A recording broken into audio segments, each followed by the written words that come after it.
And then it goes into a neighborhood that has a sidewalk? It doesn't, okay. It's our property. I do have a print of our property if you. And I can bring it up. I just was wondering. Okay. I thank you for answering my question. Appreciate it.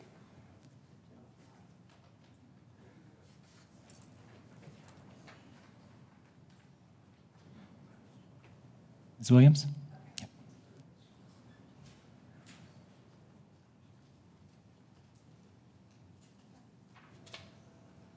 Thank you all for hearing what the neighborhood has to say.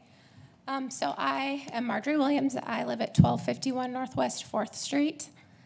It's those three houses at the bottom. So I'm going to, I guess, add on to what Todd has to say.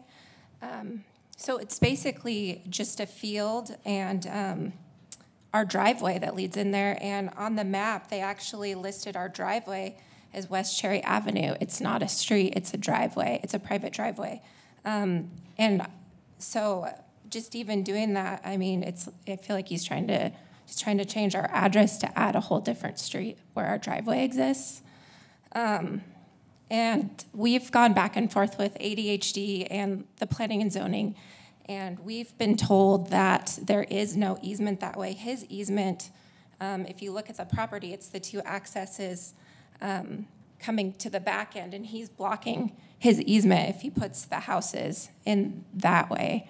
And it would landlock it, and then once it's landlocked, I'm concerned that it'll get kind of bulldogged into having to use that area. So I'm asking you to not propose this plan as written, just because I just feel like I'm getting bullied by a large development to turn my driveway into a street in another neighborhood when there's no access.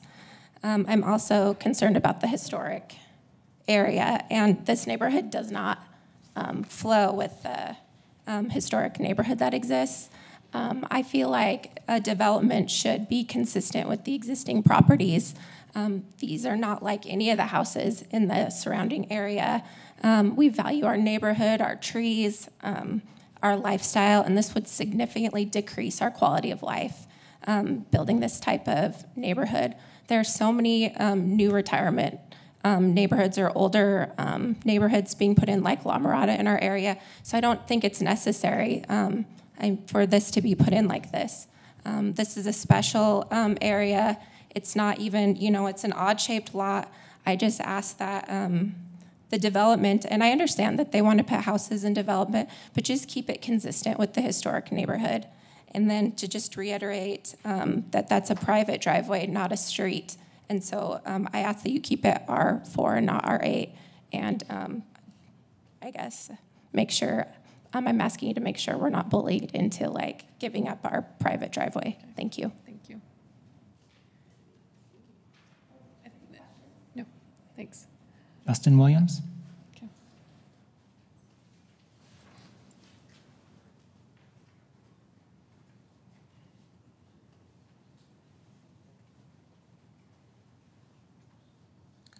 Justin Williams, 1251 Northwest 4th Street.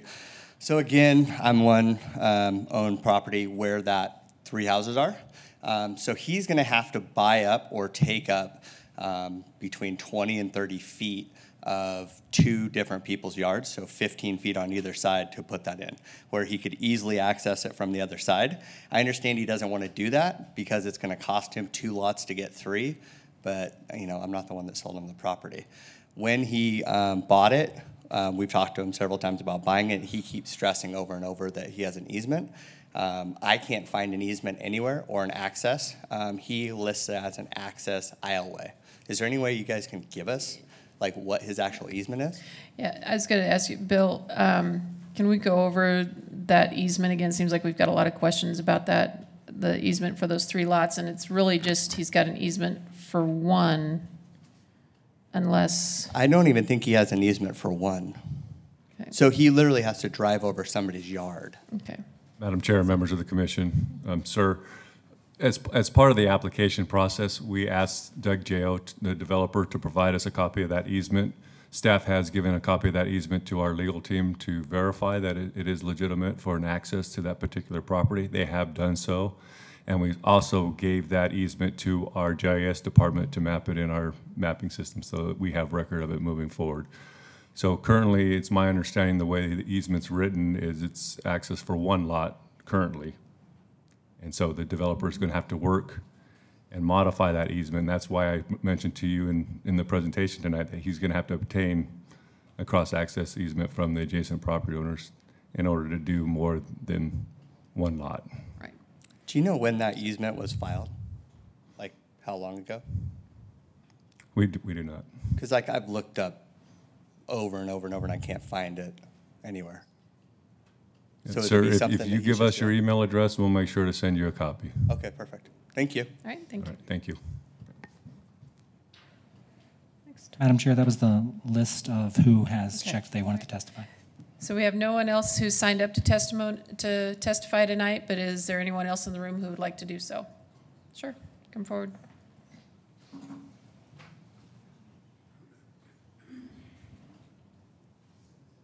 Thank you, Janie Elliott, 1485 North Crestmont Drive.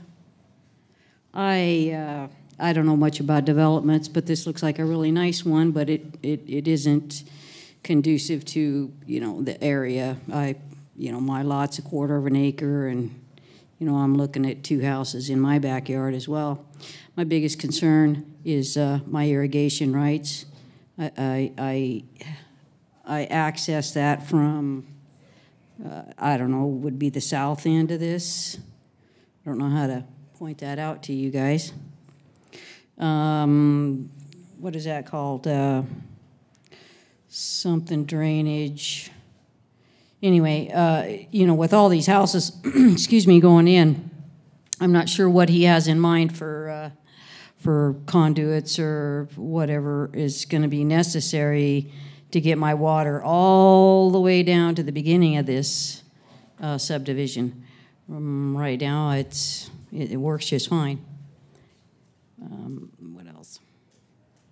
That's good. That's all I have. Thank you. Thank you. Anyone else in the room? Okay, sure.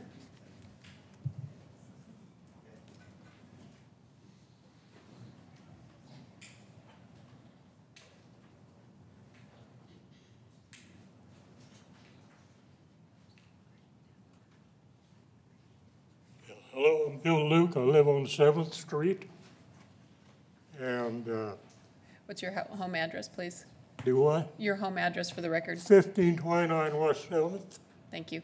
I'm sorry I'm a little hard of hearing, but It's okay. I don't know what all was said up here. But on this place that they want to build houses, it's been a field, which you all know. And I've seen as high as 10 to 15 to 20 kids come out of the middle school and go through the ground to get home instead of walking down Washington Street where there's a lot of cars and there's cars parked there. There's kids walking down the street, and it's a wonder somebody hasn't been hit, killed, or whatever.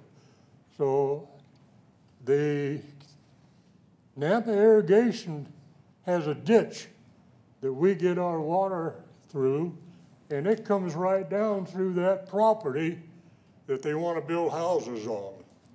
So I would like to see a walk away from the streets east for the kids to walk on and cross 7th Street and go through the lead away to 8th Street, which is already built, to get to school.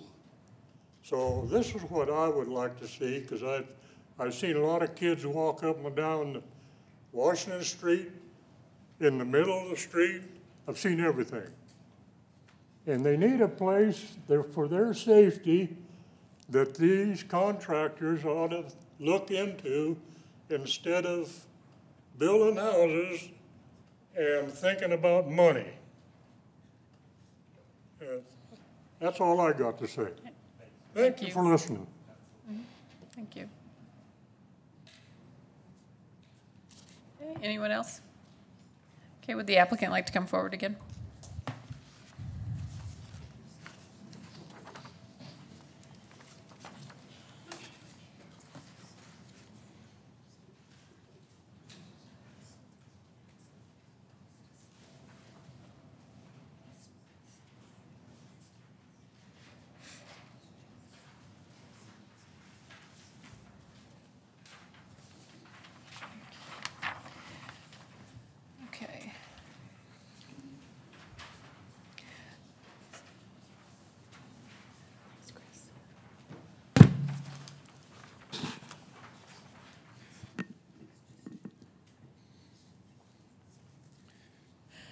Okay, go ahead, sir. I'd like to speak a little further about some of the comments.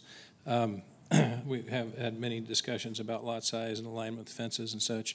One thing you'll note is on the east side in particular, you can see that the lots align with the lot lines to the east.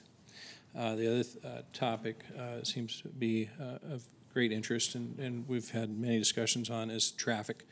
And discussions on traffic, pedestrian circulation, and the like. As you know, we'll also have to meet ACHD requirements as part of the development. ACHD will weigh in and provide comment on connection to 7th Street, and we're more than willing to comply with those requirements, if it be a crosswalk or providing a three-way stop or whatever is necessary there. We also discussed willingness to pay for speed bumps in 7th Street if need be, since that's kind of a straight shot there, and then there's an S curve on the west side, and to provide some traffic calming to address those concerns. On the plan you see there, it's just a color version of this, but the reason I handed that out is it shows an aerial photo, and particularly of the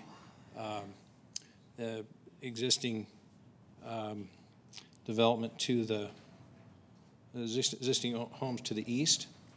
And you'll see that there are, in fact, curb gutter sidewalk on those streets. And so I just wanted to clarify that, one of the big comments is that there are no curb gutter sidewalks, and that area is to the south, as well as on 7th Street. And I guess we expect and plan to provide sidewalk on our frontage on 7th as part of this, and anticipate to receive those comments from ACHD.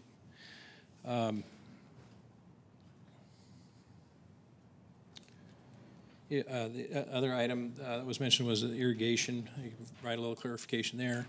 There is the main connection to the irrigation is at the the southeast corner of the property, where there's the 3 lots that were discussed, and there's a canal that parallels the south property line, and it, for the most part, is in the neighbors' yards to the south, and we're fully intend to comply with irrigation district requirements, and not touch that canal. I don't think there's any reason to. We have a separate connection there at that southeast corner that is used. It goes to some ditches that run through the field right now to irrigate the farm field, and then there's another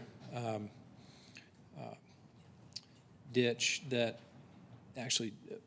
Bill, can you pull up that other plan that shows the pre-plat? I think that it actually depicts it on there. On the west side, on the west side, let's see, how can I just explain this? There's the lots, the existing lots at front on 7th Street, and at that little corner there, you can see a line that kind of protrudes through the proposed lots. And goes down to the south. That's an irrigation ditch that provides water to those lots along 7th. And our plan is to pipe that ditch through and to ensure that those folks all retain their water rights as they're supposed to. There's also been some questions about there's a pipe ditch that runs through the lots on the east side, and we're there again. We're not planning on doing anything there. Our intention is to utilize our water rights on site, provide a pump station and a pressurized irrigation system for these for the new development.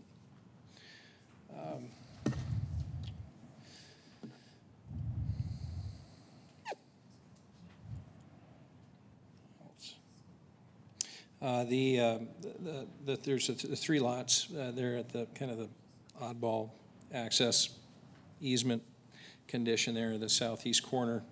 We were calling it Cherry Avenue, only because it aligns with Cherry Avenue to the further to the east.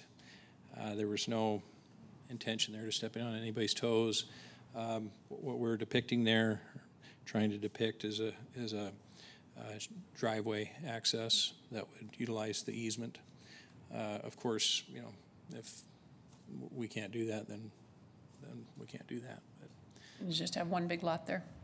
that may be what happens.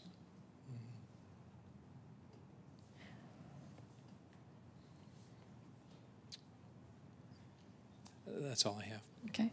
I did have one question, just, and I think a couple of questions from public testimony was concerned about numbers of trees, and I'm guessing that, yes, there's only the trees that you show in the common areas, but are there CC&R requirements for these homes to have a number of trees in their yard, or usually there's one or something in the front, something like that? I'm sure there will be. We haven't gotten to the CC&R stage yet, but there again, about all I could do is refer to La Mirada, what's been done there, and that it would be of that nature, that there be an HOA, CC&Rs, and to maintain a certain With level landscape of requirements and stuff. Yes. Yeah. Okay. Okay. Any other questions, Madam Chair, Commissioner Yearsley? and I don't know if you know this, depending on how the piping of the air or the irrigation, are you planning to get rid of all the trees on the site, or are you trying to maybe try to keep some of them? That's a great point. We are planning on retaining all the trees on site at this time. There is, the old farmhouse was on Cherry Lane, and that has been removed and demolished, all those structures. There are some nice trees there where that on the adjacent or right along the property line, and those we're planning to keep. We have met with Elroy Huff, the city arborist, to assess those trees and make sure we're in compliance and not, he's been out there and looked at it. So, Thank you. Thank you. Any other questions for the applicant? Okay. Thank you. thank you.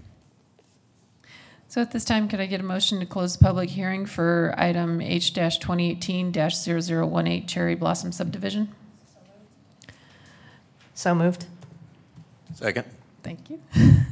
It has been moved and seconded to close the public hearing on H-2018-0018. All those in favor say aye. Aye. Opposed? Motion carries. I happen to think it looks like a good plan. I think just for the number of times it's been continued, and for the reasons it's been continued is to continue working with the neighbors. I think they've done an excellent job with that. I think with this odd piece, it's a good layout. Probably a little more work to do with ACHD and controlling a little bit of that corner. And obviously working out some details on that easement. I guess as long as the applicant is okay that the easement may result in just one lot down there,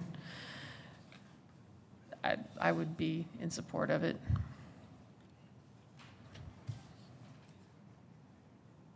Any other comments? Madam Chair, Commissioner Holland. I would agree that it seems the applicant has done a good job communicating with the surrounding communities and making some compromises to try and make this a project that would be that would fit the neighborhood. I know there's still some concerns. Lots 16, 17 with that easement would be a challenge. And I know the other comment was about the trees, but it sounds like they're doing a good job to try and preserve the older trees that were on the parcel. And there'll be some landscaping plans because of the HOA. So I tend to be in favor of the project as well. Madam Chair, Commissioner Fitzgerald. I tend to agree. I think, there's some concerns about safety and having people walking into the field. I think adding curb gutter and sidewalk may add some safety there where it isn't before. And I think working with ACHD and the neighborhood, we can get some additional safety to get kids to the school safer than they are right now.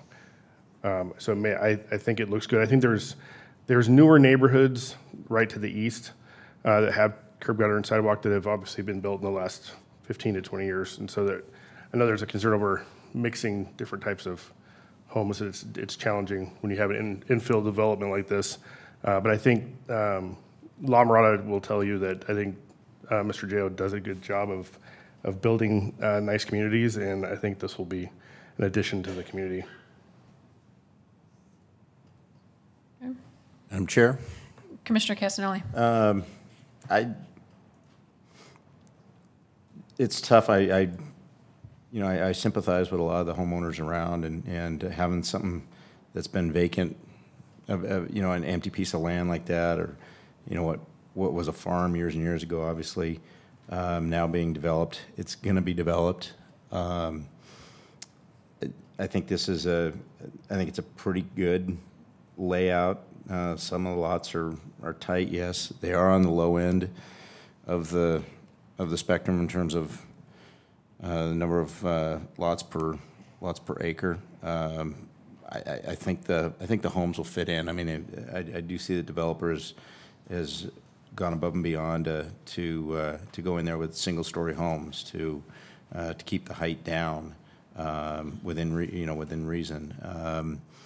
It's different architectural styles than what's to the west, but not necessarily to the east. It will, I think, tend to blend in a little bit more on the east. It's tough to see. I mean, the city's growing, and there isn't a whole lot of there's not a whole lot of land that's left, and what is it's going to turn into something. So I think with that, it's a good. I don't know that I'd give it a great, but I think it's a good development, and I think it will work in there.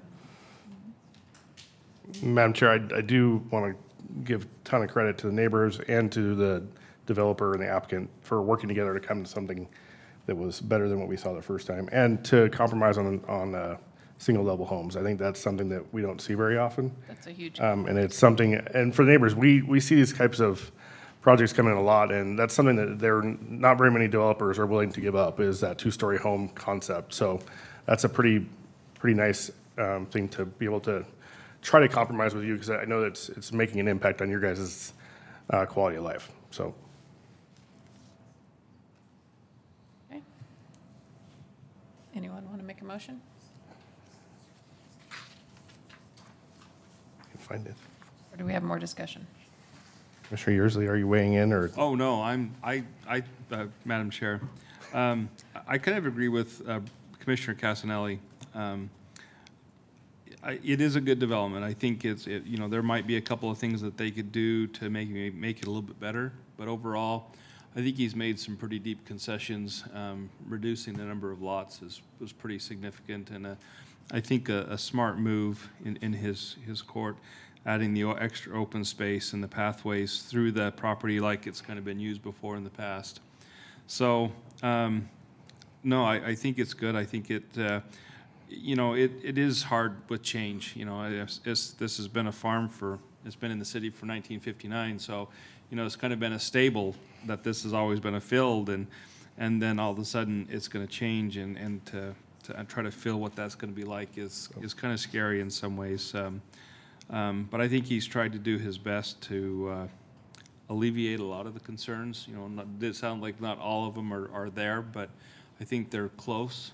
And in doing so, I think it's a good design. Mm-hmm.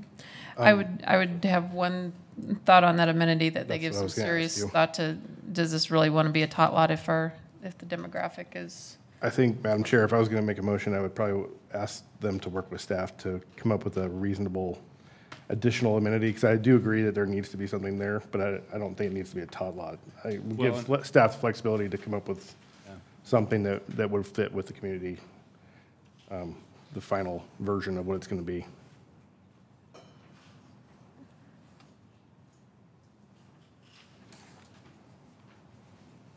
So, Sonia, based on that, I don't need to make any changes, because just to give you direction to go work with the applicant to come up with a proper additional amenity for the neighborhood? Chairman, Commissioners, I believe that's sufficient. Okay, are we done? Madam Chair? Commissioner Fitzgerald. After considering all staff, applicant, and public testimony, I move to recommend approval to the City Council file number H 2018-0018 as presented in the staff report for the hearing date of June 21st, 2018, and allowing the staff to work with the applicant on the additional amenity and what that is before we move forward to council. I'll second. It has been moved and seconded to approve item H-2018-0018, Cherry Blossom Subdivision. All those in favor say aye. Aye. Opposed? Motion carries. Congratulations. Okay, at this time, we will open the public hearing for H-2018-0046, So Delicious. And we'll begin with the staff report. Thank you, Madam Chair, members of the commission. The next application before you is a request for annexation and zoning. This site consists of 0.36 of an acre of land. It's zoned in Ada County, located at 1035 East Fairview Avenue. Adjacent land use and zoning to the north is East Fairview Avenue and commercial uses zone CG. To the east is commercial property zone CG, and to the south and west is a vehicle sales lot zone CG. This property is currently receiving city water and sewer service. The terms for provision of sewer service are contained in the agreement for extension of domestic sewer service outside Meridian city limits on file. A drive-through restaurant was recently approved in Ada County to operate on this site. Comprehensive Plan future land use map designation is commercial. The applicant proposes to annex 0.36 of an acre of land into the city with the CG zoning district, consistent with the commercial future land use map designation for this property. Access is provided to this site via East Fairview Avenue. A cross-access easement exists to this site from the property to the east.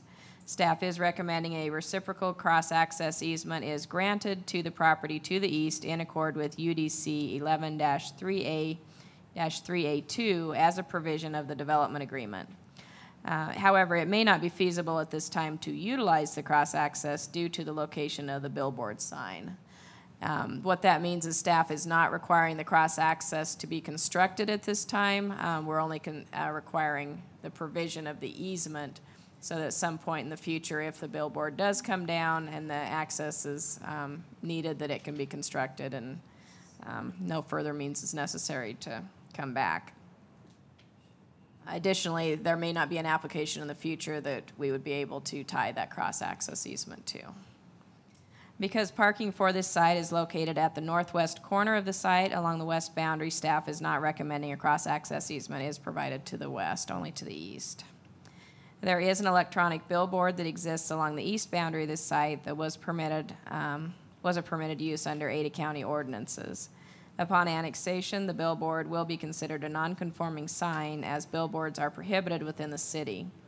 As such, the sign is allowed to remain subject to the provisions for non-conforming signs set forth in UDC 11-1B-6.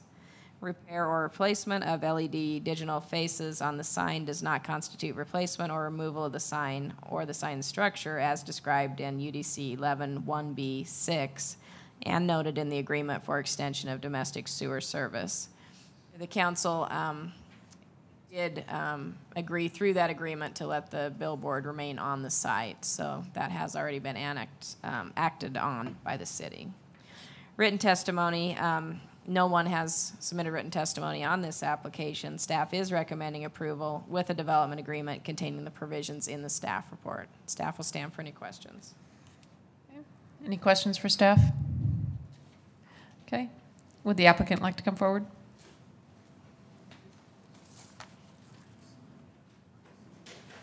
Members of the commission, my name's Heath Clark, 251 East Front Street in Boise. I'm with the law firm of Spink Butler, representing the applicant, and I won't belabor this. We're in agreement with the terms and conditions that are identified in the staff report. The only clarification, as Sonia mentioned, is just on the cross-access easement. We've already initiated conversations with city legal about what that cross-access easement is going to look like. It'll include a contingency that if the billboard's ever voluntarily removed, that cross-access easement would then come into place. So with that, I don't know that it's worth belaboring the point any further. I'm happy to answer any questions that you might have. Madam Chair, this may be for staff or maybe for the applicant. Is there a time frame that we're working under to get rid of that sign? Or is there a desire for you all to get rid of the sign? Or is there a lease problem, or is there a reason that it's going to stay around? Madam Chair, members of the commission, the council agreed to let it remain. There is no sunset clause on it. Thank you. That's what I thought. Okay. Any other questions for the applicant? Okay, thank you. It appears we have no one signed up to testify on this application, but is there anybody in the room who chooses to do so now? Okay. And I'm guessing the applicant would not like to come back forward, so could I get a motion to close the public hearing for item H-2018-0046, Sodalicious? So moved. Second. It has been moved to close the public hearing on H-2018-0046. All those in favor say aye. Aye. Opposed? Motion carries.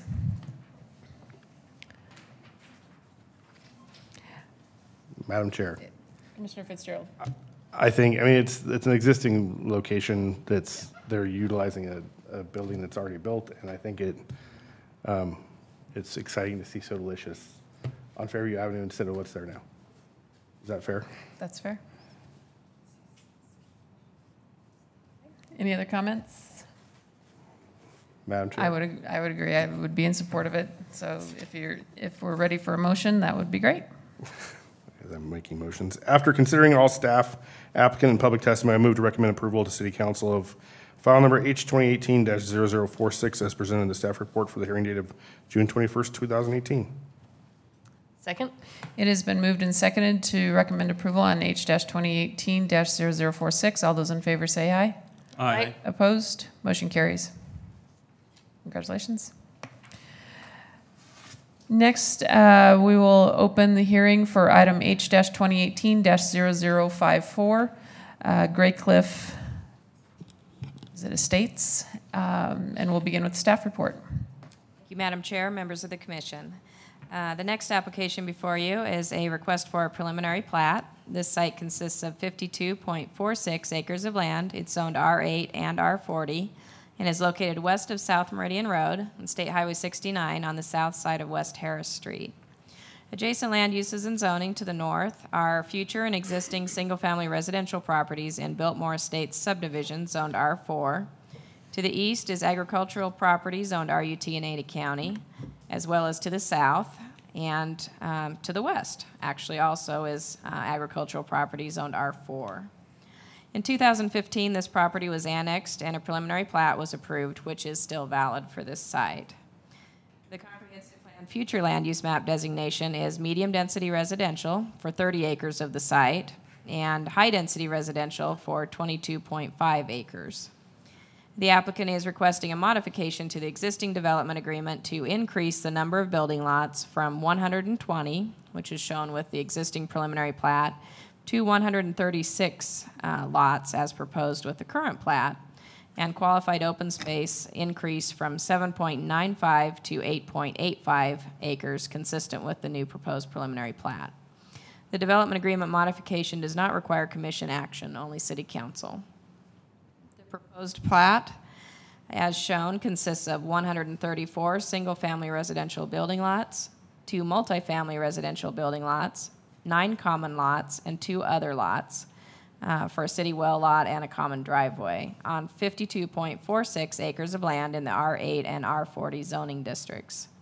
Proposed lots range in size from 6,800 square feet to 11,634 square feet with an average size of 7,873 square feet. The property is proposed to develop in 5 phases. The multifamily portion of the site will come in later with a conditional use permit. A 75-foot wide easement for the Williams gas pipeline bisects this site, and you can see that right here where the proposed R40 designation is in the pathway. All development within that easement must adhere to the most current standards in the Williams Gas Pipeline Developer's Handbook. Sundahl Lateral bisects the western portion of this site and is proposed to be relocated and piped along the west boundary of the site. The tumbler lateral runs along the northeast boundary of the site and is also proposed to be piped.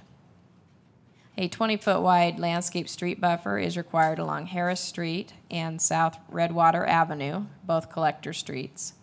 A total of 8.85 acres, or 16.87% of qualified open space, is proposed within the development, consisting of parkways along local and collector streets, street buffers along collector streets, open space corridor where the Williams Pipeline is located, micropath lots, internal common areas, and 1.77 acres of land designated for a city park.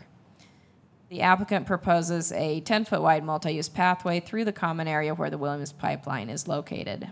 Children's play equipment and yard shuffleboard are also proposed as amenities in accord with UDC standards. Access is proposed via the extension of West Harris Street, a collector street at the north boundary of the site that provides access via South Meridian Road and State Highway 69. Stub streets are proposed for future extension to the west, east, and south. A north-south collector street is proposed off-site along the west boundary of the site in accord with the master street map, which will eventually extend south to Amity Road. The applicant has submitted sample photos of single-family residential homes proposed to be constructed in this development, along with a conceptual drawing of a typical multifamily structure. Building materials for the single-family units consist of a mix of horizontal and vertical lap siding and stucco with stone veneer accents. The apartment structure appears to be stucco with stone veneer accents as well. The apartments will require design review approval. There was no written testimony submitted on this application. Staff is recommending approval with the conditions in the staff report.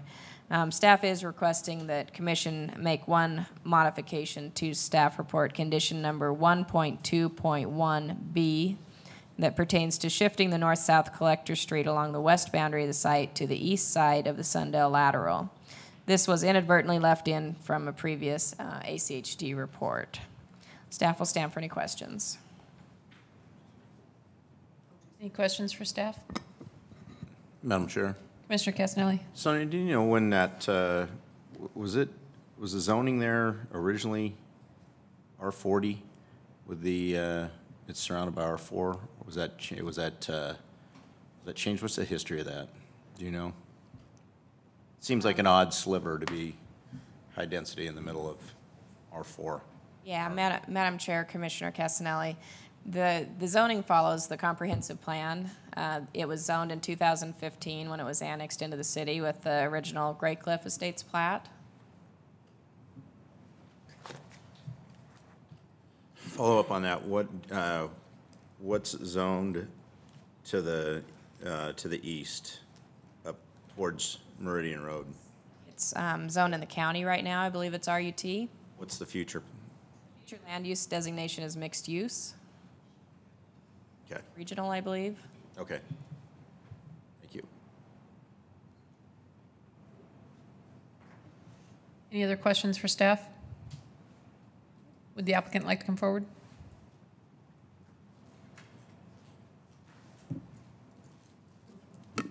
Thank you, Madam Chairman, members of the Commission. I'm Becky McKay with Engineering Solutions. Business address 1029 North Rosario, Meridian. I'm here representing Star Development, Mr. Centers, Lee Centers, to kind of answer Commissioner Casanelli's question. Hawkins Company had that property to the east optioned, and they did a comprehensive plan change to mixed-use regional, and they were intending to have a major retail center with office combination and then multifamily next to where we have the R40. And so that's how that R40 designation came about as far as the comprehensive plan. As Sonia indicated, we brought this project through in 2015. I had 3 projects for Mr. Centers. We brought through Biltmore Estates, which is located north here. That's an R4. The square footage in the Biltmore Estates runs between 9,000 and 10,000 square feet. Then we brought Gray Cliff through, And with the Gray Cliff plat, we had the R40 designation, and then the remainder is R8, based on the medium density designation in the comprehensive plan. The original average lot sizes in the Gray Cliff was around 9,000 square feet. Excuse me. And then we came in and brought in what is called Brundage Estates, which is the remainder of Mr. Center's property that goes clear to Linder. We also zoned that R4, and then we have it approved for preliminary plat when those lot sizes, the average lot size is around 10,000 square feet. So over the past 3 years, obviously, we've seen significant changes in the real estate market. Prices have continued to escalate. Mr. Centers has been building out Biltmore Estates relatively quickly, and we've worked with the city to establish Well 32, which should come online here within probably the next 6 to 9 months. The test wells are down, and they've been doing all of their work through IDWR. The city also extended a 12-inch water main down Highway 69 and down Harris Street, which we then tied into where this new well will be located. From a transportation perspective, Mr. Centers came in and constructed a southbound turn lane into Harris Street. We put that in last year. We also widened Harris here so that we could have a left turn bay and then a right turn lane. Until this property right here develops, Harris Street can't be widened on that south side, but where we pick it up, we build it as a full collector. ACHD also had us grant an easement or a deed restriction that Harris Street will eventually connect to Linder, because that is the mid-mile collector. One of the things that we worked with was your Parks Department as far as a neighborhood park in this section. Your comprehensive plan has an asterisk here for a neighborhood park. So as part of Biltmore, here you see the well, and then we have a portion of the Biltmore Estates project that will be part of the city park, then the well. This is the multi-use pathway that runs along the Williams Pipeline. That will be part of the city park. And then we have an area right here that will be part of the city park. And then the last segment is kind of a composite park. We'll bring it up to over 7, almost 8 acres in the Brundage development. We will be entering into like a cooperative agreement with the Parks Department. We've been before the Parks Board. They were supportive of this neighborhood park at this location. Mr. Centers agreed that once the third component is added in, then he will install sprinklers and will turf it and get it green for the Parks Department. And then as their budgets allow, as impact fees come in, then that park could develop over time, which was very similar to what we did at Champion Park that I was involved in off of U-Stick. So really, if you look at the overall project, where's my, ooh, getting excited here. I can't find the preliminary. Sonia, do you have the preliminary? It's not popping up on I'll have here. to knock you out of yours, though. What's that? I'll have to knock you out of yours. Okay, knock me out of mine. What Mr. Centers was concerned with his Biltmore Estates project was he was getting a lot of potential home buyers, and they didn't want a 9,000 or 10,000 square foot lot. They wanted a lot that was more around like 7,000 square feet. And so he came back to me and said, you know, what if we took a look at this plat? I really liked the layout that was originally approved by the city council and supported by the staff. And so I don't want to change that. I just want to change my lot widths. So we came in and we made these lots 60 by 115. Whereas in this particular plat, the previously approved one, they were 65 by, I think, 130. And that brought us up to 15 additional lots. And he said, you know, I just need to provide some diversity because the prices are getting so high in Biltmore that I need, you know, not everyone can afford a $350,000 or $400,000 home. And so that's why we're here before you with a new preliminary plat and a development modification. Now, one of the things that this original plan was criticized for by the neighbors was our primary open space was kind of up here at the collector roadway. And one of the neighbors that's located to the south of us said, you know, I think you ought to have a central open space down here in the southern end with a playground. So when we redesigned this, we designed it with this large open space lot, big pocket park here, and then we have micropaths that come down to the south and then go out to the east, and then obviously we have connections here to the west, and we have playground equipment. We still have an amenity up here in our northern open space along the Williams Pipeline, so you'll have the multi-use pathway. We had benches so people could rest, and then here we have open space, and then we have a yard shuffleboard. What we didn't want to do was compete with the neighborhood park, so we figured, you know, we don't want to have any redundant amenities, but we'll add amenities that will be just unique to this neighborhood. So right now what's before you is 3.23 dwelling units per acre, which is on the low end of that medium density residential of 3 to 8. The previous gross density was 2.87, so we weren't even at the 3 as far as the single family portion is concerned.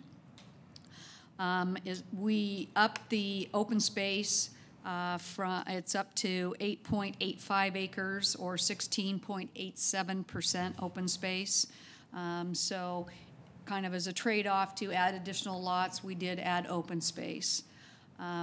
It's a good project. It's obviously a continuation of this Harris Street collector. Also, the south collector will be built with Brundage Estates. It will be coming south, and eventually that will connect to Amity. So this whole particular section will have interconnectivity through Kentucky Way to Victory and Harris Street from Meridian Road to Linder, and then this southerly collector to Amity. So it'll be a very well interconnected section that we don't see very often in the Meridian area. Can I answer any questions? Any questions for the applicant?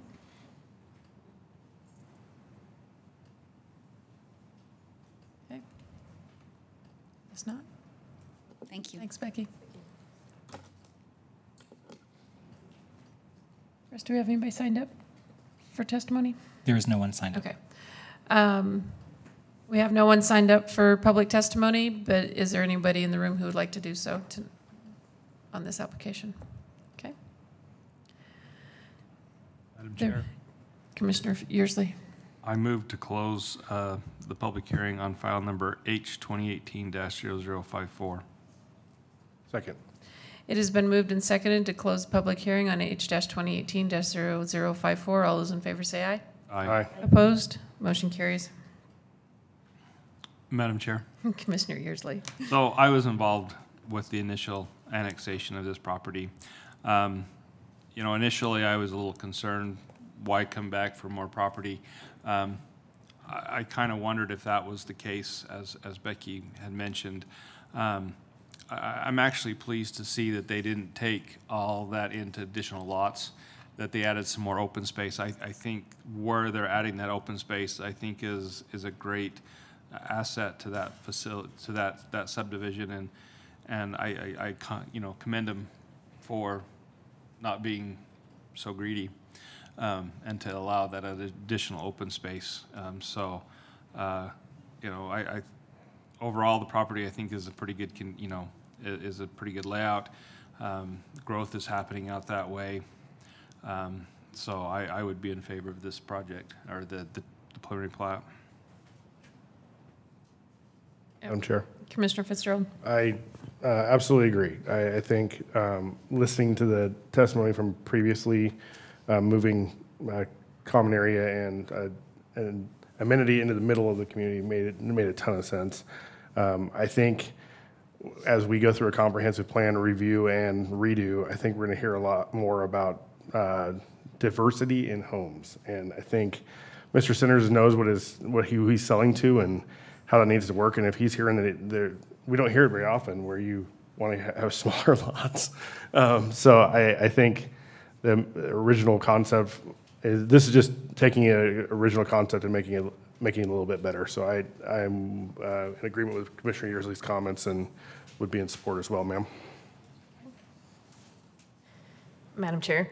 Commissioner Holland. I tend to agree with the comments that I've made here. I really appreciate that they added the park area down in the southern part of the complex. One question, I'm sorry if I missed this. Tonight, we're only looking at those bottom phases, and the future multifamily would need to come back for a conditional use permit. Is that correct? That's my understanding. And design review. Yes. Okay. Yes. That's all. Bill.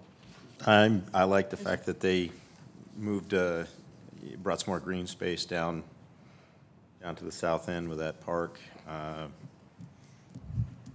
So as far as the changes there, I'm in support.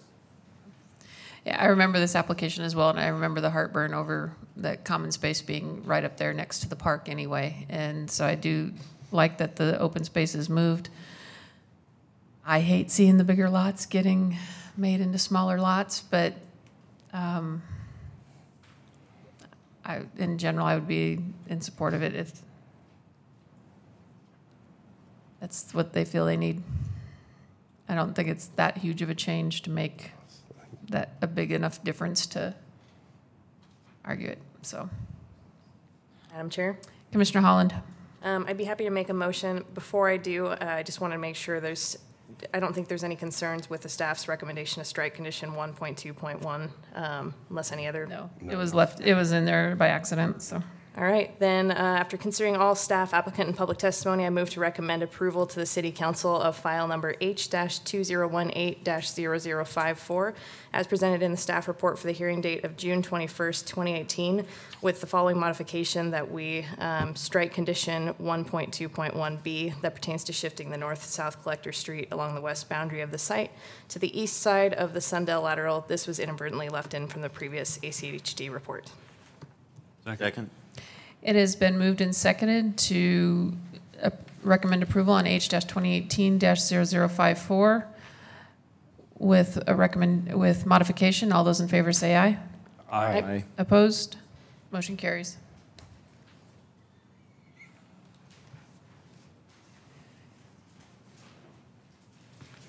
Okay. Yeah.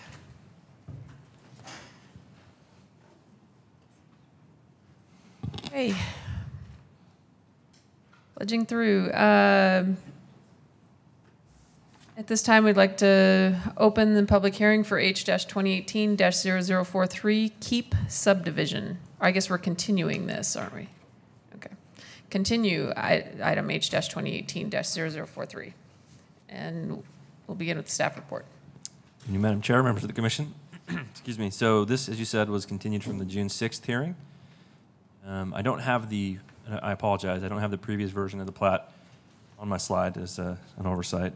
So the previous version of this, so essentially the changes that were made were that there was a pedestrian pathway added from this street as indicated by my mouse up to Lake Hazel to kind of break up that block length. And if you remember, there was a cul-de-sac here. And the issue was it was too long to meet code. So working with the applicant, literally the next day, sent me a revised plat and landscape plan showing that they'd worked with the highway district, and the highway district made an exception to their policy to allow them to have access to Eagle Road. And so that's what they're showing here. They're also adding a common lot on the south side of that connection to Lake Hazel up against the church's property. Other than that, their plat is essentially the same. Staff is recommending approval with those changes. I can go into further detail with the staff report or answer any questions if you have them. But like I said, we're we're in favor of and recommending approval. This is the landscape plan that was been modified to reflect the changes in the plat. Nothing too drastic has happened. And then, as you remember, the conceptual elevations. Mm-hmm. It's a little bit bigger than my house, but not by much. Yeah. Madam Chair. Commissioner Holland. One question for you. I know in the last time we heard this one, we were talking about what additional amenities they might be able to apply. Have we heard any more insights from the applicant? I remember some discussion with the applicant, but we can ask them that question. I believe that they had mentioned to me that they were going to provide an additional amenity. I just don't remember what that was. So. Thank you. Any other questions for staff? Okay. Would the applicant like to come forward?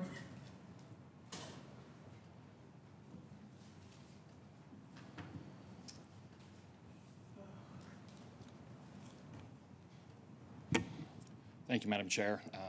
Todd Lakey with Borton Lakey Law, address 141 East Carlton, Meridian, Idaho. Madam Chair and Commissioners, I think Josh covered it pretty well. Following the last hearing, we met with ACHD and modified our plan. There were some site distance challenges and additional elevation challenges on Lake Hazel, so we relocated that portion to... Could you move the mic closer to you? I'm sorry. Is that better? I think so. Sounds... Go ahead. I'll try to lean into it. Much better, thank you. Okay. As I said, Madam Chair, we relocated our access to address both the access, site distance, and elevation challenges we were facing on Lake Hazel, but also address that cul-de-sac distance that was contrary to the Uniform Development Code. This satisfied ACHD. We're now on the same page with ACHD as far as their conditions of approval, also in agreement with the conditions of approval from staff.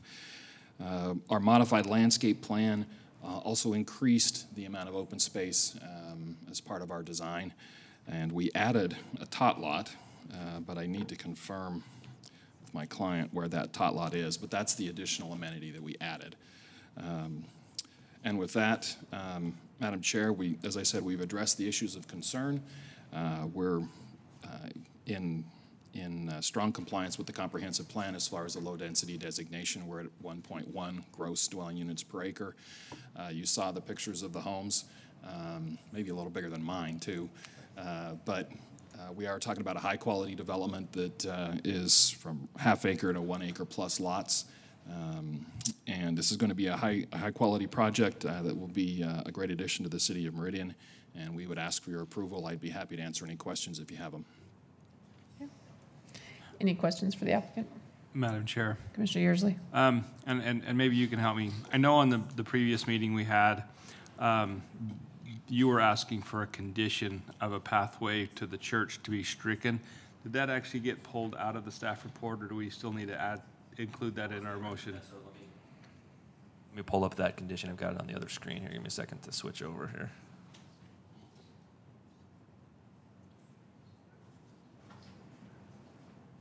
So the original condition was that they put a pathway through one of their cul-de-sacs to the west side of that church boundary. And the discussion, I guess, at the last meeting was the church was not in favor of that. They were worried about vandalism. So, Okay. I want to make sure that that was still the case. And ACHD is acceptable with the new access onto Eagle Road, then, is what I understand? Mr. Chairman and Commissioner Yearsley, yes, that's correct. They granted a little bit of an exception to their policy, but it was within the director's discretion to do that. And as I said, we're all on the same page. Great. Thank you. Any other Madam Chair. Yeah, Commissioner Casanelli. The question of the amenity was brought up. The tot lot, do you see that as fitting with the homes that are going to be in there? Were there other amenities that were discussed, considered? Mr. Chairman and Commissioner Casanelli, I think that's what we've looked at. We looked at other things. we're fairly open to talking with staff if they feel like there's a different amenity that might be more appropriate. When you have larger lots, folks have a lot of room, that's probably what you're thinking, and to play on their own lots, so to speak. But it would provide a little bit of a community gathering area for mothers and things to go take their children to if they wanted to socialize in a common location.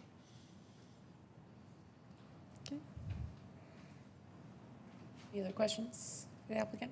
Okay, thank you. Thank you, Madam Chair. Do you have anybody signed up? Okay. No, Madam. We have no one signed up for public testimony this evening, but is there anyone in the room who would like to do so at this time? Okay. One Madam more Chair? shot at questions for the applicant. Do we need him to come back forward? No? Okay, all right. Shall I Get make a motion? Yes, can we get a motion to close the public hearing? Close the public hearing for Keep subdivision, item number 4D, H-2018-0043. Second. Do we have a motion and a second to close public hearing on H-2018-0043. All those in favor say aye. Aye. Opposed? Motion carries. Well, I think they got our issue answered. I mean, that was pretty quick and easy. I mean, I think we were all in favor of the subdivision if we could get worked around that long cul-de-sac and the access to it also. I have to say we can move forward with it. Madam Chair. Commissioner Fitzgerald. Kudos to the applicant for you guys turning around. We were giving you about 5 different dates to shoot for. So we gave you 24 hours to respond, and good job coming back with exactly what we were asking for. We appreciate it. Any other comments? No. Madam Chair. Commissioner Yearsley. After considering all staff, applicant, and public testimony, I move to approve. Is this to approve or to go on to city? Recommend approval to City Council of file number H-2018-0043 as presented in the staff report for the hearing date of June 21st. Am I on the right one? I am. Okay.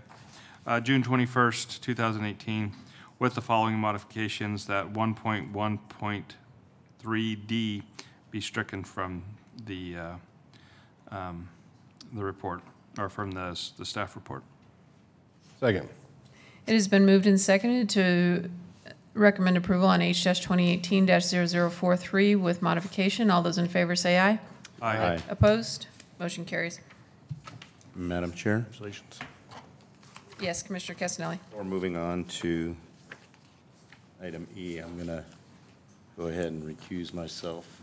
Okay. As I've discussed, I have a conflict, so I'm going to step down. Okay. This time. Madam Chair, Commissioner Yearsley. can we take a 5? Yes, we can. Thank you. Yeah, let's take 5 minutes and we'll come back for the last item.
that would be fun. You ready? Okay. Okay, we would like to continue on with our meeting this evening. Thank you for allowing the stretch. And we are now ready to open H-2018-0048 Compass Charter School. And we'll begin with the staff report. Pardon me here, get my presentation back loaded here. Okay, so before you this evening is a twofold application, one for annexation and zoning, and another for our comprehensive plan map amendment. This actual site of the school consists of 21.93 acres. It's currently zoned RUT. It's located near the northeast corner of West Franklin and South Black Cat Roads. To the north is single-family residence, zoned RUT in Ada County. To the east is a commercial business zoned RUT within Ada County. To the south is vacant property zoned RUT within Ada County. Single-family residential zoned RUT also within Ada County and West Franklin Road. And to the west are single-family residential properties zoned RUT and C2, both in Ada County and South Black Cat Road. There is no current history on the property as we're attempting to annex this property into the city. The comprehensive plan future land use map designation for the property is medium-high density residential and a park designation. So there are, as I said, two applications before you. The applicant proposes to amend the future land use map contained in the comprehensive plan to change the land use designation on approximately 25.05 acres of land from medium-high density residential and park to mixed employment. You can see here on the top here is the existing land uses. Medium-high is the orange color. The Williams pipeline actually bisects the area here, and then the park designation is on the south side of that. I will say that the Parks Department doesn't have any plans for making that a park, and this is just kind of a placeholder. There's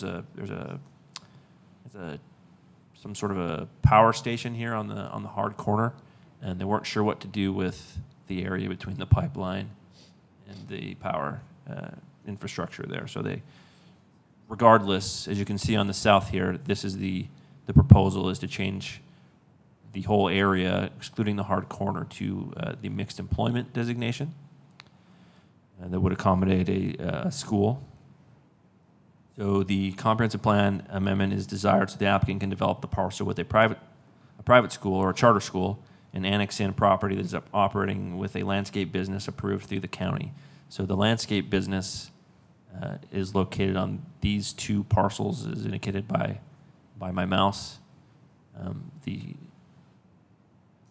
The school is attempting to purchase the back half of that property, which would in the future necessitate a property boundary adjustment to line those property boundaries up, and then the landscape business would stay where they are with some improvements to their property, which I'll go over in a minute.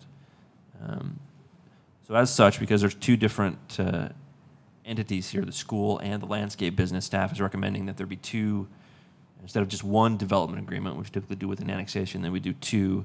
It would make it easier for both if and when they choose to amend their development agreement, specifically the landscape business. If something else were to go in there, it'd be easier than trying to modify just one development agreement. So I feel there's a prudent thing to do at the outset. We've got several concept plans with this application. Site plan, the concept plan on the left shows the entire area to be included in the comprehensive plan map amendment, so it's impossible to include the site plan in that development agreement. So this site plan on the left shows how the parcels along Black Cat could potentially develop. We've worked with the applicant to include several cross-access points to the parcels along Black Cat so that we can see how they would develop in the future.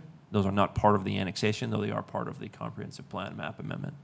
And as you can see, the concept plan also includes the school, or excuse me, the landscape business. Move over to the right, you can also see that there is a parcel between the landscape business and the church's or in the school's property that is not proposed to be annexed with this application. So we've required them, both the school school to provide a cross-access to their west boundary, and the landscape business to provide a cross-access to their east boundary. So when that property does annex in and redevelop, we'll get cross-access all the way across there. I will say that we have a condition in the staff report that indicates that there are several cross-accesses being proposed. They're not specifically defined in the concept plan. We'll get those further defined as we get to the certificate of zoning compliance portion to make sure that all of the properties that need access, we'll be able to get that from the internal drive aisle for the school. Moving on, the future use of the site must comply with the specific use standards for their specific use. The school and the landscape business each have separate standards that shall be met. As I said, there's specific use standards for a school, and there's also specific use standards for what we call a dispatch center for mobile services, which is what the landscape business would be. The commission should be aware that the school is a principally permitted use with the mixed employment zoning district. So any expansion of the school will only require a certificate of zoning compliance and design review application to move forward.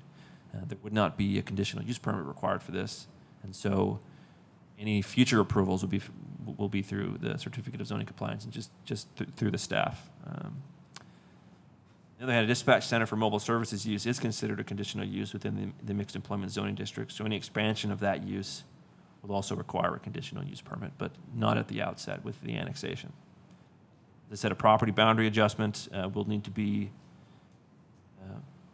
processed and approved through the city in order to configure the landscape business and the north portion of the school, of the landscape business to go to the school so that those property boundaries are in the correct spots. Separately, because the landscape business will be located on a separate property from the school, once the property boundary is finalized, staff is recommending that the school and landscape business be placed into separate development agreements, as I mentioned. So we'll go to the conceptual elevations by the applicant. We'll say that we require that, first off, these are just conceptual. At the outset, they don't appear to quite meet what our design standards would be, and so we'll work with the applicant, again, with their administrative design review application to make sure that the structures meet our standards.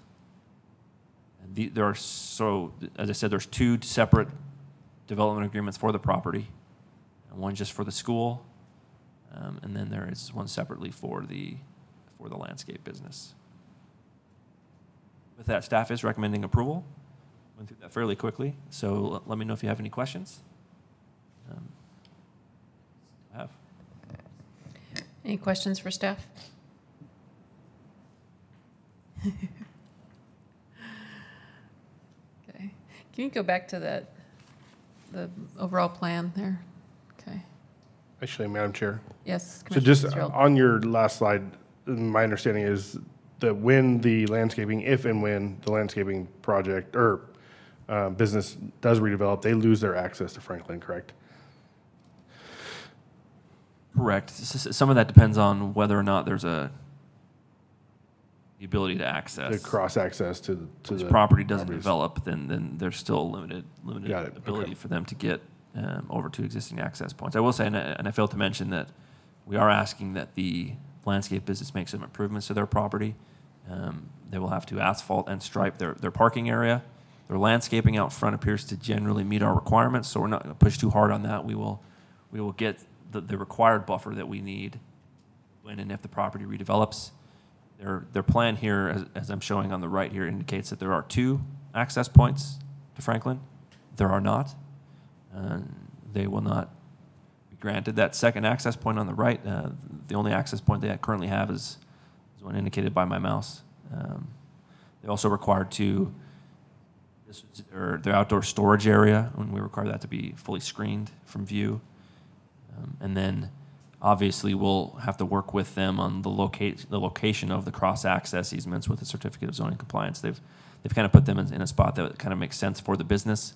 It doesn't necessarily line up with the cross-access from the school. I will also mention one thing that I've spoken with the applicant about is, and received several emails on, is we have some concern with the bus access being only a right in, right out, and how that would function as far as potentially taking a left out of the school site wouldn't be allowed. So They've indicated that they can modify their bus routes to accommodate that. I think the applicant will probably cover that a little bit. We had some concerns initially with that, feeling that getting the buses up to the intersection of Black Cat and this future collector would make more sense as far as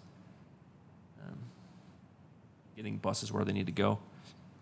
We said that I'm not an expert on charter schools or schools in general, so the applicant can cover that a little bit more. This is the first phase of their project. As indicated, the second phase would be here as indicated by my mouse. The collector will stub further to the east, and not shown on this specific plan on the right is that they're also annexing in this large parcel, which I don't believe is part of their first phase. Again, I'll stand for any questions. Josh, with that Collector Street, what's the, is that, is going to be a light there? I don't believe from ACHD that there's a current plan for a signal at that intersection. Now, it may warrant that in the future. Because that's already a jammed up street. I mean, you get the railroad tracks right there, and then Pine is just north of that. Agreed. There's no left out of there is not feasible without a. Okay. Any other questions for staff? Okay. Would the applicant like to come forward?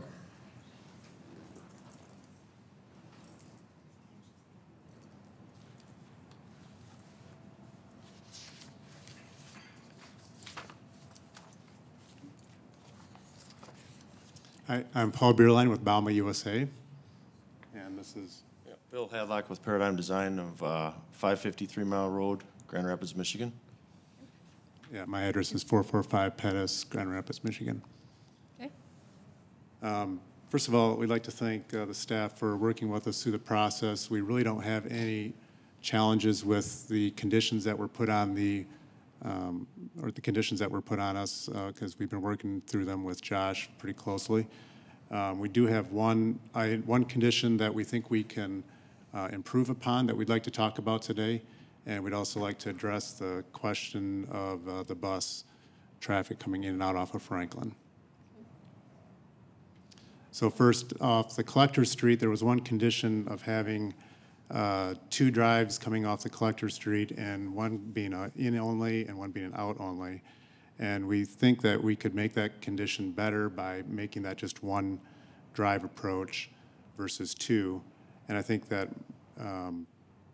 it would also help by getting one of the drives away from the future cross-traffic drive that would go into the future development along those residential lots that are there right now.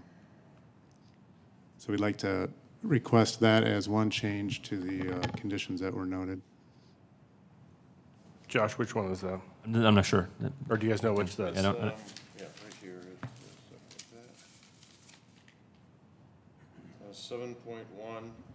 7.1.16. Awesome. Those are the conditions in 7 are from the Ada County Highway District. So yeah, those are conditions that you'll have to coordinate with them on. We can't waive their specific conditions. Yeah, their report that they had was this was one option, and the other option was to eliminate them. They actually would prefer us to eliminate the 2 drives. So we want to work with you and ACHD to do that. That would be our. We just Absolutely don't want to do that. We have to do this because we. Yeah. So we throw there and we're changing how we do this because it seems like these are our conditions. They're not. So. We can work with you and talk with ACHD and facilitate a meeting, but we can't. This body can't change that condition. Madam Chair, members of the commission, it's something that we could address with council when we get there. Just make sure we have that condition lined up for you, so that we're clear as to what you're going to do. Okay. We're all for eliminating access points on collector roadways. Yeah, I mean that's fine. We can definitely live with the way it's drawn now, but we'd like to make it even better if we could. So. The second, regarding the bus traffic in and out, our intention was to try to keep the bus traffic and the car traffic separated. So that's why we have the bus loop going in and out off of Franklin and the car traffic going in and out, looping around the parking and out onto Black Cat. So it was done intentionally. The school has 6 buses that they run, and they can design the bus patterns to turn right out of there, and then if they have to go the other way down Franklin to basically go around the block. But they can design their bus routes to work with that pretty easily. And it makes the site safer by not having the buses commingling with the cars coming in and out of the Black Cat entrance. Josh, can you go back to that screen that has the layout on there? Absolutely.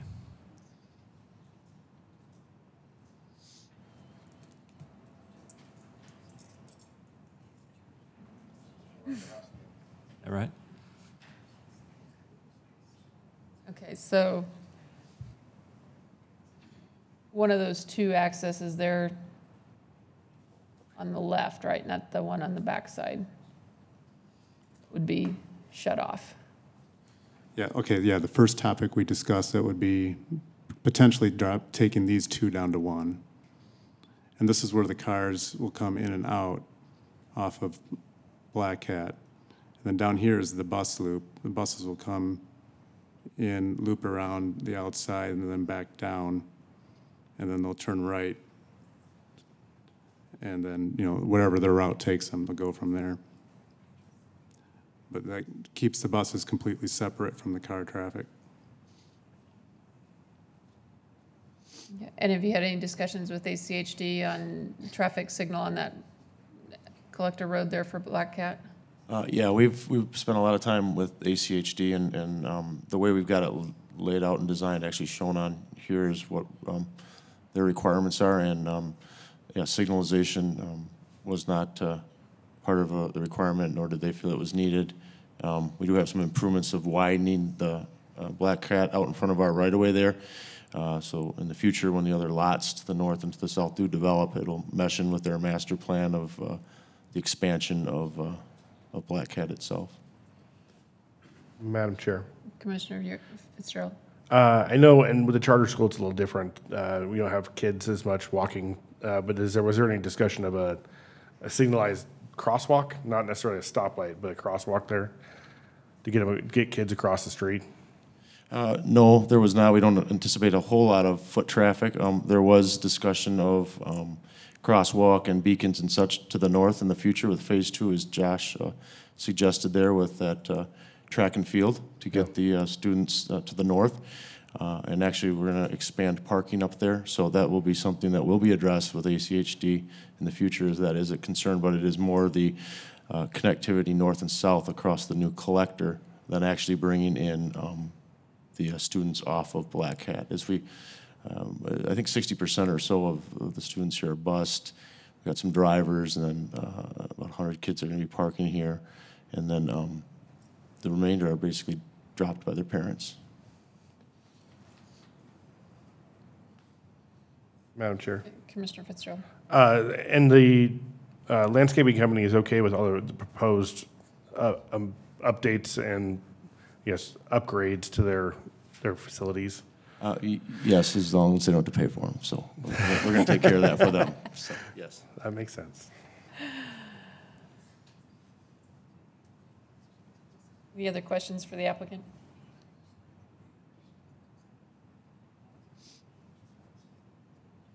Okay. Any more? No, Any nothing additional else from us. Presentation, okay. Thank you. Okay, Thank you very much. Any public testimony this evening? Madam Chair, 5 people signed in, only 1 indicated they wish to testify. Jane Byam. Okay.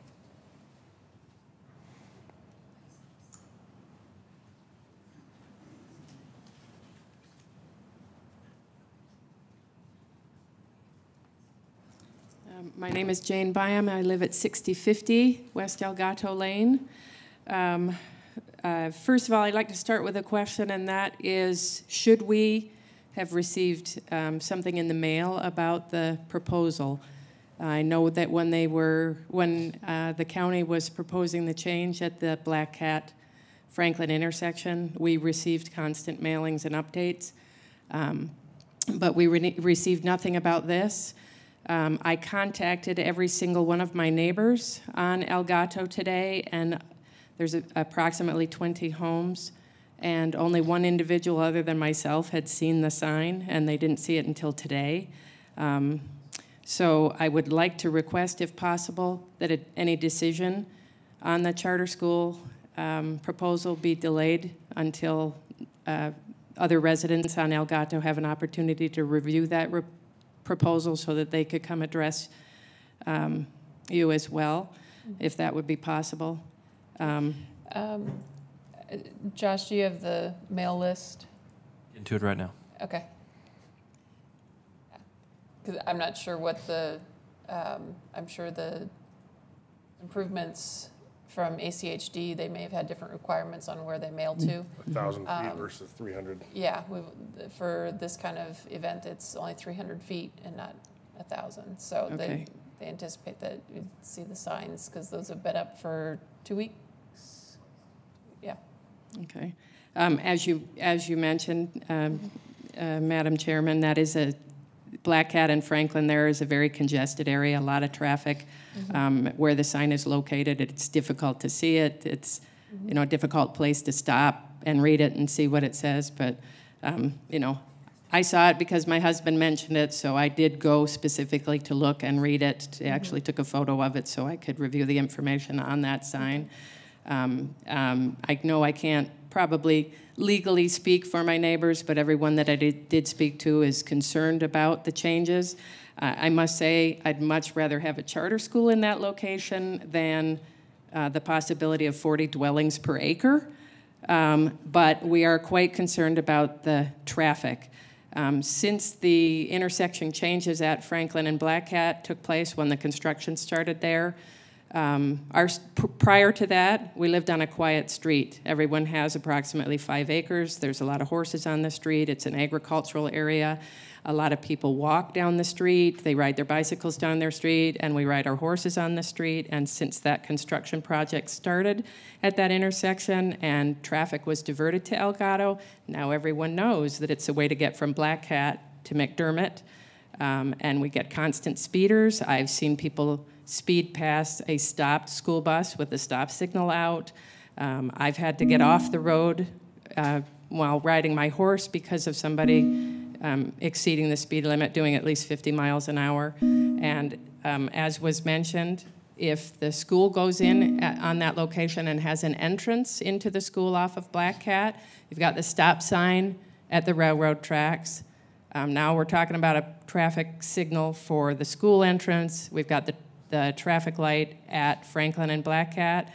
More traffic coming down the road, that traffic's gonna back up and it's gonna drive traffic onto Elgato and change our lifestyle and way of life, make it hazardous for people who like to enjoy, you know, walking down our street. And so, you know, we have a lot of concerns. Is that dinging telling me my time's up? Sorry, I didn't. Sorry. Okay, well, thank you. Thank you. Is there anyone else? No one else has signed up, but certainly anyone else in the room? We'll let her go first, sir. She was right. Yeah. Hi, my name's Cheryl Storrs. I live at the corner of the southwest corner of Black Cat and Franklin. That's Please kitty hold the mic corner. close to you. That's kitty corner to the proposed school being put in. My mother is a property owner at that corner, and the area to the west and south, as far as I know, is agricultural, not single family. And so I wanted clarification on that you're showing single family when everyone around us has acreages and is agriculture, growing crops and hay, animals, and things like that. And I had the same question whether we should receive notification. Apparently, she's not 200 yards. I think she is, but there was no notification received by her at the southwest corner of Black Cat and Franklin. She owns the hard corner plus another almost 8 acres, well, plus 8 acres total. So I don't know. I didn't get out and measure it, but I'm wondering if we should have been able, or she should have been able to receive something. Also, I was curious, I was another one, I drove down and took a picture of the sign because I'd driven past it, but as far as I know, my neighbors aren't aware of it also. I have, first of all, I want to say I have great respect for the Compass Charter School model, and I did have a question on the accesses on Franklin and on Black Cat. What are the yards from the center of the intersection to the accesses? Can someone answer that? We'll Have the we'll have the applicant answer. respond to you when he comes back up. Okay. So my concern is the huge increase in traffic on Franklin and Black Cat and and the intersection right there. Right now, concrete barriers necessitate that you make a U-turn to be able to go east or go south at that intersection. So you're not able to turn without making a U-turn in the middle of the intersection. So Franklin has also been discovered, and it is now a major east-west corridor with heavy traffic. And as far as I know, and if you'll clarify this for me, as far as I know, if it's a school zone, you're going to put 20-mile-per-hour speed limit during certain times of day with flashing lights. Well, right now, the purpose and the reason that Ada County Highway District did what they did was to take traffic off of other arterials, other roads, and to have something that could carry a lot of traffic. They worked for years on this. My mom received notice probably now almost 6 or 7 years ago that this is something they wanted to do. They were keeping track of how many cars were going from which direction. And so right now, it's doing its job. It's taking a lot of people down those roads, or down Franklin right now. It started, it really kind of was not discovered, but now people are getting off at Garrity and taking Franklin to go east and then getting off at 10 Mile to go west. So it's carrying a lot of traffic. And if the school zones put in the purpose of lightening that load of traffic, and will be diminished, and it will also bog it down and reduce the speed zone, because this is literally, if you want to come take a look, this is what's happening. Also, Black Cat tapers down. It's 2 lanes only for a short distance. It actually tapers down to 1 lane prior to the axis that is showing on the chart or on the diagram. And so there is not 2 lanes to handle in and out traffic right there. Could you wrap up your thoughts? Okay, and then also, what would having a school kitty corner to my mother's property keep her from doing in the future? So she, at some time in the future, she's going to want to sell her property or develop her property, but what would be the restrictions for her if there's a school there? And so I propose that the decision be delayed until neighbors are notified and there can be more impact and more consideration on the council's part. Also, the same thing that was mentioned about the stop sign at the railroad tracks, and if a light were put in at Pine and Elgato, then you're having more congestion. You're going to have traffic backed up all the way to Cherry Lane and all the way down to Franklin with that. Okay, thank you. Actually, ma'am? Oh, yes, sir. I have a quick question for you. Sorry for standing, my back's hurting. So, now where did you say your mother lives then? Is she? She owns the property. She lives, still lives in Meridian and owns that property. No, is it within the area that's being rezoned, or is it, are the future land use change? No, it is the southwest corner. So it's kitty corner, directly kitty corner to the the substation. Oh, okay. Okay. All right. That's. I just wanted to make sure I was. Yeah, where it was at. Southwest corner, the hard corner, plus almost 8 acres. And sorry, go ahead. No, that's. I was just saying, and the reason they're saying the houses are going to be, or it's zoned for housing, it's the future land use map, so it's what could go there in the future. Okay. Oh, and I was It's thinking not you zoned there said yet. that right now, you're saying that it's single-family homes and it's agricultural. Yeah, it's just the future land use map, but it's not zoned for, it's agricultural RUT land in Ada County. So we don't have any zoning for it yet. Okay, yeah, and I wasn't saying that. I was just thinking you were saying that it was single-family homes, but it's. No, it's just what the future look would be Okay. conceptually. Okay. Yeah. Thank you. Absolutely. Thank you. Okay, sir.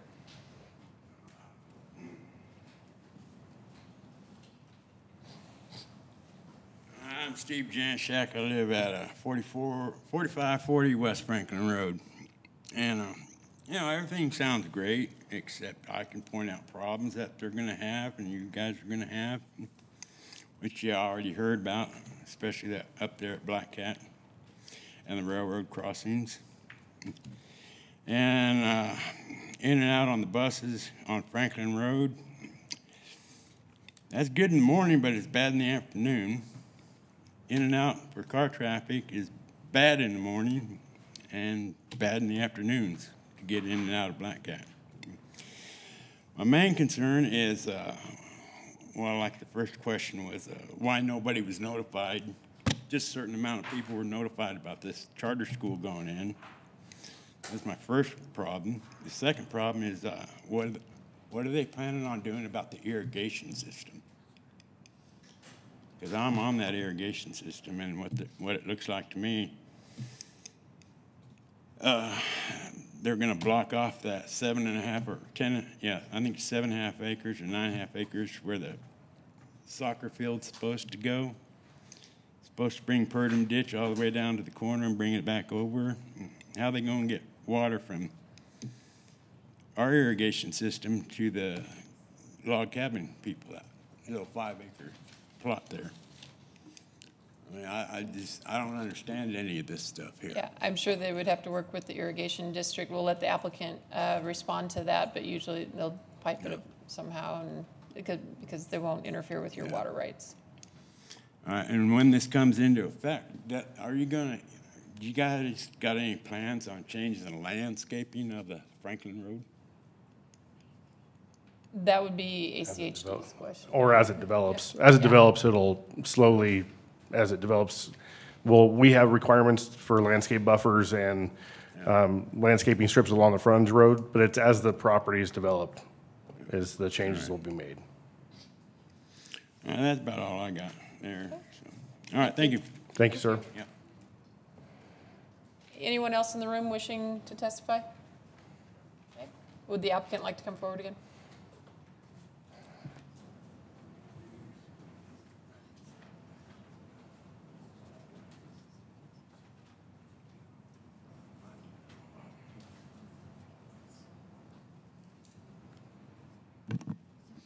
Your names and address for the record again. Paul Beerline, Bauma USA, 445 Pettis.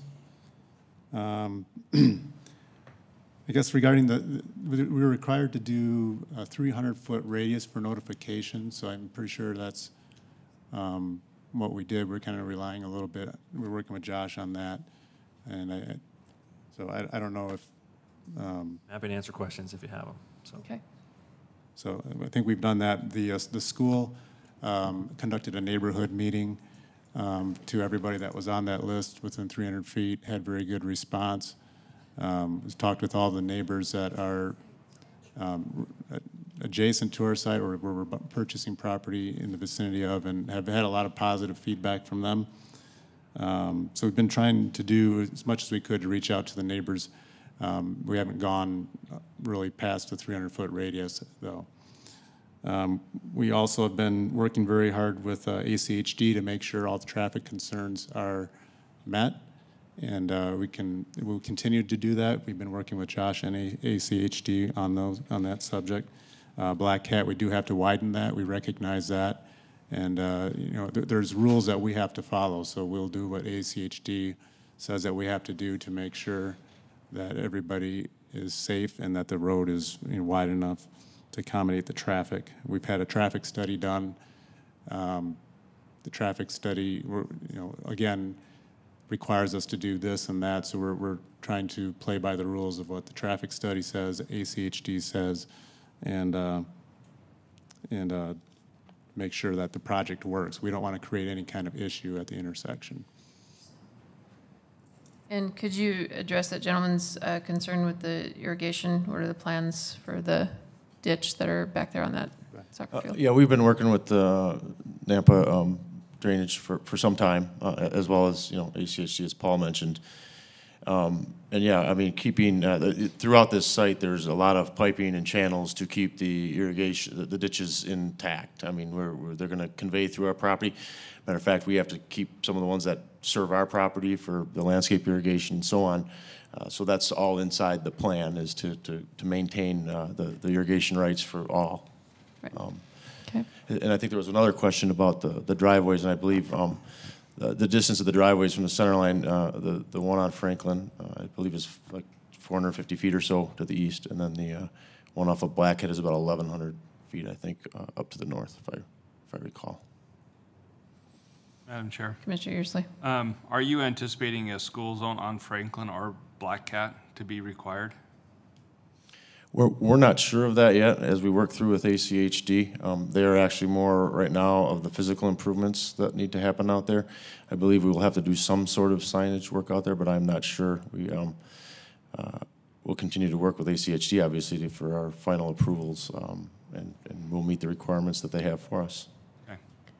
So the traffic study didn't identify that you needed to have a 20-mile-an-hour speed zone on those two arterials, did they? Not that I recall, no. Yeah. Okay. I'm guessing with not a lot of pedestrian Well, that was my kids thought as well. walking. Yeah, it's going to be mostly car traffic. Madam Chair. Commissioner Fitzgerald. Doesn't current Compass School have a school zone?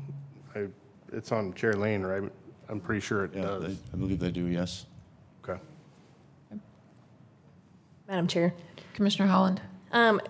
Just to help clarify, can you say what the hours of operation would typically be and what time buses would be arriving and what time they'd be leaving? And that might help alleviate some of the concerns about transportation.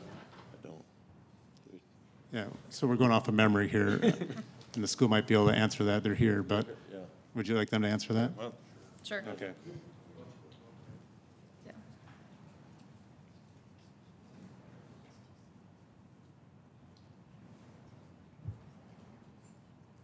Please state your name and address for the record. Kelly Trudeau, 11581 West Creek Rapids, Star, Okay. Idaho. And get real close to the mic. Okay. Did you need me to repeat that? Yes, please. Kelly Trudeau, 11581 West Creek Rapids, Star, Idaho.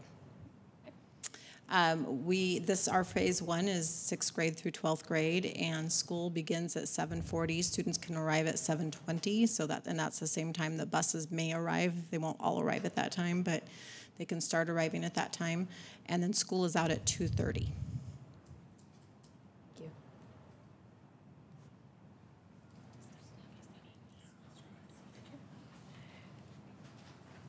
Any other questions for the applicants? Actually, Madam Chair, sorry. Yep. Mr. Earsley. So you have the one property that you kind of split. Did you reach out to that homeowner? And did she or they have any concerns with what was being proposed? The one between the landscaping business and your driveway. Oh, yeah. Or is that a Yeah. business as well? I think it's a fencing, I believe it's a fencing business maybe, Okay. or? Okay. Yeah. I just wanted to make sure that no one was missed, so thank you. Okay. Any other questions for the applicant? Okay. All right, thank you.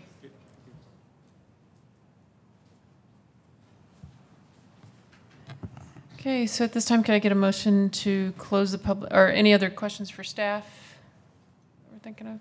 Okay. At this time, can I get a motion to close the public hearing for item H-2018-0048? So moved. Second. It has been moved and seconded to close the public hearing for H-2018-0048. All those in favor say aye. Aye. Aye. Opposed? Motion carries. Madam Chair, Yes, sir. really quickly, Chris and I both looked up those who were sent notifications, and We have a map as well. The woman who lives on El Gato Lane is about 4,600 feet away from Okay. project, so she would not have received a notification. The other woman who spoke, her mother who lives on the southwest corner, is about 315 feet away. Okay. So neither one of them would have received a notice. Okay. All right, thank you. I love the idea of the school there. I do think there's some challenges to be worked out with the traffic. I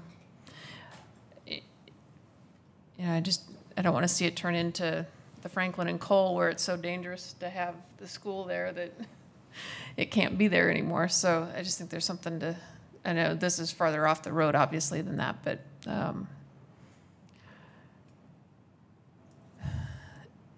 it's a lot and concerns me that there's not a plan for a traffic signal there. I know it's close to that intersection, but have both Franklin and Black Cat it be right only pretty much. I mean, because the left is not possible, I think, a lot of times a day, or in the mornings at least. Madam Chair. Commissioner Holland. I would note that right now I live across the street from where the current Compass Charter School is, and I haven't noticed a huge impact of traffic for me when I'm driving into work. Like they said, they don't have a lot of buses that come in, and they don't have a lot of buses that come out. They only have a few routes. I haven't seen a big impact on traffic to my neighborhood, and we directly line up across the street from where they are. Obviously, this is an expansion for them so that they can grow the school a little bit more. Right. They've been a good neighbor as far as where they're located currently. Madam Chair. Commissioner, Commissioner Fitzgerald. The master planning on the left, the concept I think is great. I think that's how you'd like to see it build out. Mm-hmm. There is a lot more impactful things than a school. I will, especially on a hard corner like this, where you have, obviously you don't have the full hard corner where the utility area is, but this is going to be a challenging location to develop anytime. And so I like the idea of the opportunity for them to expand. We need more schools, and that opportunity is a positive for me. I think the conceptual plan of the school is very good looking.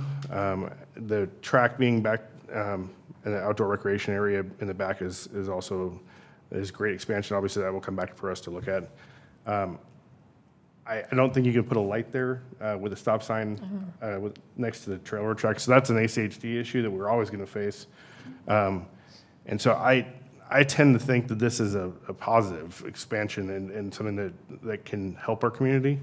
And the impact would be a lot less than the likelihood of what will go there if this doesn't develop there. A mixed use with the high density. And I think you have a lot of options with the landscaping company there. They've got areas to grow with this and expand. Hopefully that kind of outlier parcel in the middle would work with them to and that's the next opportunity for them to change their entry point. And I do like the separation between buses and cars for safety for kids. Yeah. And obviously the interconnect between all the different parcels is going to be something that they got to work out. It's never fun. But my kids go to a school, it's similar. It's on a hard corner on Chinden and Meridian. And so it's not very easy all the time to get in and out, but it hasn't made a huge impact except for about 15 minutes in the morning and about 15 minutes in the afternoon. And I would guess that it's similar in size and impact to the area. So yeah, and I think with only 6 buses, you're obviously going to allow for some of the older kids to be driving themselves anyway, or parents dropping off. Madam Chair, members of the commission, I just want you to deliberate on one item. I was sitting here thinking about the applicant's comments about the access to the collector road. Certainly, we're requiring a development agreement, so if that's something you want to restrict through ADA provision, that's certainly within your purview, that they combine the 2 access points from their parking lot into one as proposed this evening, and have them work with ACHD on that. And Madam Chair, I think I would agree with that. I like the single access points, you don't have cars going back and forth. It's a Yeah. safety issue. Yeah, I agree. Trying to take two lefts out of that. Yep. Problem, okay. Madam Chair, one more question for staff, if I can. In your agency comments, it says on 1.1.2.e, the current parcel is granted the single access point to West Franklin, and the parcel will lose direct access to West Franklin upon further development of the parcel. Yeah, so it's not going to impact their bus route, though, coming in here? It would just impact their neighboring parcel? Is that Let me correct? make sure I understand the question. If they So that, I redeveloped it? believe that's in reference to the landscape business losing Okay. their access point, not the school. Is that what you're? Yeah, thanks for clarifying. It's only if they redevelop it. Madam Chair. Commissioner Yearsley? Couple of things I wanted to address. I know we had quite a few people complain about not being noticed. You know, this being a kind of a rural area, 300 feet doesn't go very far. And you know, and so it is unfortunate that happens, but that is our legal requirements set forth in our code. And that's why we actually have the signs as well. For the lady who commented about the additional traffic on El Gato, I would actually reach out with ACHD and explain your concerns and see if they can actually do some studies to try to help mitigate some of that. And I know we've had issues with that in our subdivision, and so you know, you might reach out to them and see if they can provide some assistance as well. I think the school, you know, is back far enough off of both roadways that I think it's a good location. And if there are hours, you know, the school's gonna, you know, start at 7:20, you know, that's a lot of times earlier before a lot of the major rush hour starts, and they're gonna leave before a lot of the major evening rush hour starts. So Please no shouting out. so I do think that there is some benefits to that as well. Yeah, I think it might be a little tighter in the So- morning than the afternoon, but. It is, and you know, I take my daughter to the Mountain View High School early in the morning, and you know, there is some traffic, but Yeah. it works. And it's just, I mean, it is getting worse. I live between Black Cat and 10 Mile, a little farther south, and people have discovered Black Cat. There's no doubt about it. And with the busier 10 Mile gets, the more it backs, people will naturally find ease, path of least resistance. But they're public streets, and that's what they're there for. We're just gonna keep working with ACHD to recognize where demand is increasing. And it's just a problem we have with the amount of growth we have, so.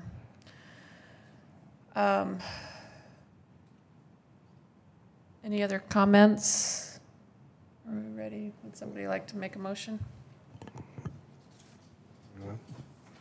Madam Chair. Commissioner Yearsley. After considering all staff, applicant, and public testimony, I move to recommend to City Council approval, recommend approval to City Council for file number H 2018-0048 as presented in the staff report for the hearing date of June 21st, 2018, with the following recommendation: that the development agreement be modified to only allow one access off the Collector Street into the parking lot and access. Were there any other modifications? I don't think there was. That was it. Josh, did you need anything else in there? Is there anything else you needed, Josh? Where's that? You said that was it, right? They did reference a condition about the bus. I thought that was more of I'll have to look and tell you which. That's there, it. there were two. We had one as well. That they, Okay. I have to look and see which one it is. I can't remember. Well, barring any additional comments from Josh, I second the good Mr. Yearsley's motion. We don't have a condition in there, so. And it's mostly ACHD challenge, working with ACHD on a couple of issues they've got.